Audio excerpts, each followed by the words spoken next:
There is a big competition in the Democrat Party between President Joe Biden and Gavin Newsom. And no, it's not on who gets to be the nominee in 2024. Coming up, I'll tell you what's going on.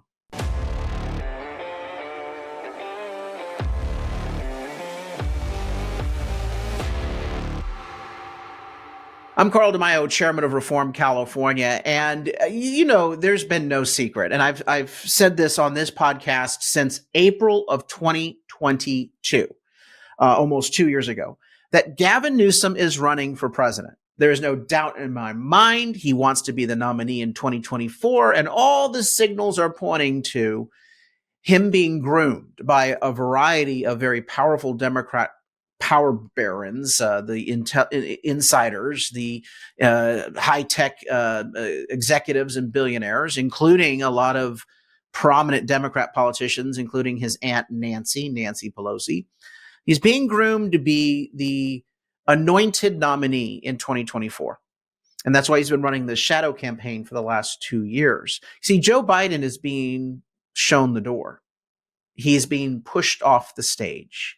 And you saw that last week with this bombshell report from the U.S. Department of Justice, the special prosecutor, looking into the handling of classified documents when Biden was vice president and took documents with him and stored them in his garage along with other places. But the special prosecutor said that he would not be able to prosecute Biden, that it wouldn't be right to prosecute Biden because Joe Biden does not have the mental faculties to stand trial. That he's so much of an imbecile, he's so demented that it's not right. It's not possible to charge him with a crime because he's incompetent. He's incapable. A damning report. And of course, Biden immediately went out and did a press conference and proved the special prosecutor right by stammering and getting confused at the podium late night at the White House. That was all last week. Now Joe Biden, I guess he got a little nap. He's decided to release a video just in time for Super Bowl. So this played this past weekend during the big Super Bowl. He didn't pay the $7 million, by the way, for the minute ad. I guess his campaign didn't want to spring for that. Instead, he released on the White House Twitter and social media accounts this video. And we're going to get to that in just a minute. It's Joe Biden desperately trying to be relevant, okay? But what it shows is that not only is there this competition, this inside competition between Gavin Newsom and Joe Biden on who's going to be the nominee, but it also shows that Joe Biden is competing with Gavin Newsom on who is the best gaslighter, who is the best liar in public. Who can bamboozle the voters and the public on every single failure? Because when I share this with you, I think you're going to see what I'm talking about. Here is President Joe Biden sitting in the White House theater. Did you know that the White House has its own private theater? Yeah. So very lush seating at the White House. He's sitting there ready to watch, presumably, the Super Bowl. Methinks that he's going to be watching a black and white movie, okay, vintage movie. But anyway, he's sitting there, and I'll share it with you. Just you watch. It takes your breath away. The Super Bowl Sunday. If you're anything like me, you like to be surrounded by a snack or two. Well, when buying snacks for the game, you might have noticed one thing: sports drinks bottles are smaller. Wait a minute. Let me just stop. So he's like, I like a snack or two. Do you realize that all of the Democrat nanny state activists out there are just flipping out right now because they've been trying to ban sugary drinks. So I see a sugary drink there. I see sugary snacks. All of this sugar. I mean, the nanny state, they're like, oh, no, you shouldn't be doing that. You should have soy burgers and, apples and, carrots. But it's all the sugary stuff that people don't particularly like. But he's starting out by saying, if you're anything like me, after you have your diapers changed, you're sitting down and you want to have a couple of snacks. Here I thought he just wanted some hard candy and some applesauce. So he's got this table, I guess, in his theater of all these snacks.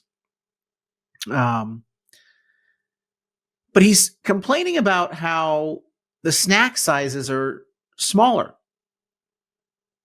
If you're anything like me, you like to be surrounded by a snack or two while watching the big game. You know, when buying snacks for the game, one thing, sports drinks bottles are smaller.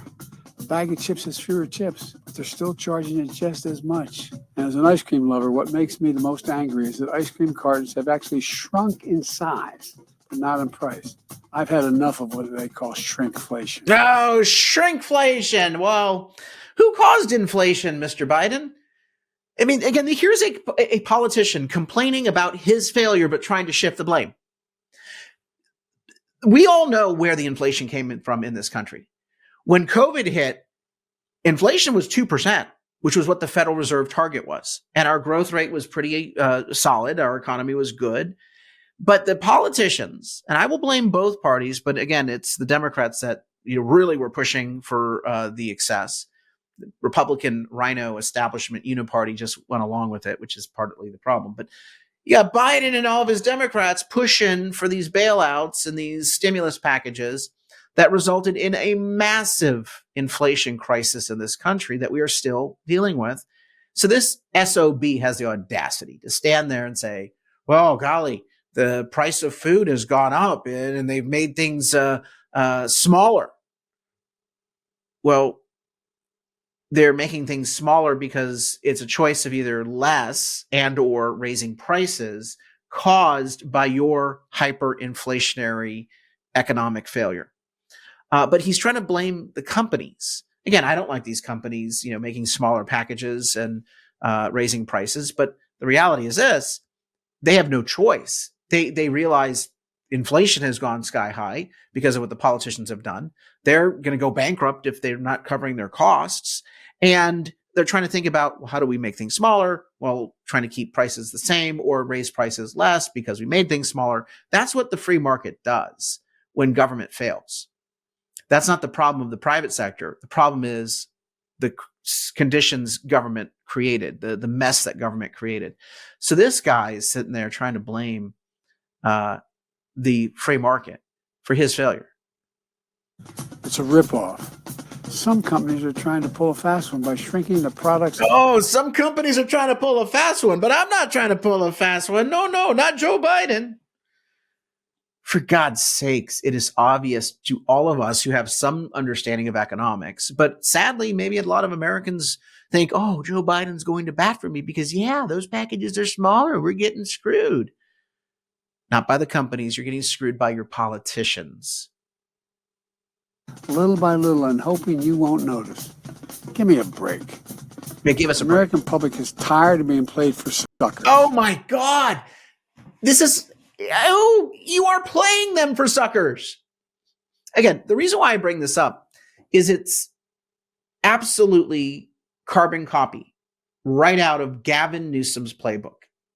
I've always said, if you want to see bad policies nationally and predict where bad policies are going, look right here in California for the bad behavior and the bad policies, because this is the petri dish out here in California for the left's insanity and their failures and their dirty tricks. So this has happened out in California and it's worked. Sadly, it has worked because we don't have honest media in California to hold politicians accountable. So Gavin Newsom, for example, when gas prices spiked, and we have in California on average gas prices per gallon $2.50 higher than the national average. That's what it is here in California. That's our California tax. That's our burden that Gavin Newsom has imposed on us by having the highest gas tax in the country and by implementing the California Green New Deal, which makes the cost of all of our fuels much, much more expensive than the national average. Well, Gavin Newsom says, oh, it's the excess profits of the oil companies and the gas companies. They're gouging you.